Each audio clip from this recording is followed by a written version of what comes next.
We'll guide you through how to install Minecraft in Windows 11. If you find this useful, then consider subscribing and liking the video. Minecraft is a really fun game to play, and there are different versions you can get, like Minecraft Java and Bedrock. We'll guide you through getting both of them. So to go and get started, we need to head to the bottom of our computer. There we can press the search, and you want to go and type in Microsoft Store like so. Click on it and it's going to open up. Then what you need to do is go to the top and click on the search and go and type in Minecraft, and here we are.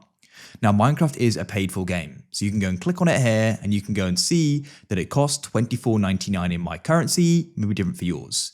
So you can click there and purchase it. However, if you already own it, you can press back and we can actually just go and get the Minecraft launcher. Go and click on it like so. Then we can go and press install, choose where, and we can then press install.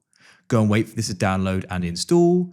It's important to note you're going to have a Microsoft account which you went and set up when you bought Minecraft originally or went and connected to. So we can go and press play here. The launcher is going to open. It may go and do an update, just be patient. It's now opened, and what we can do is press sign in with Microsoft. You're going to go and get a pop-up. It's got my correct account here. If it's wrong, you can press sign with a different account, or just make sure you sign in the one where you own Minecraft. We can then press let's go. In the launcher to the left, you can select Java or you can select Bedrock. We can press install here and press install and wait. When this is finished, it'll go and say play, which we can click on. Otherwise, we can press Java and we can go and play this here. Here we are, it's now opened and we can start playing Minecraft.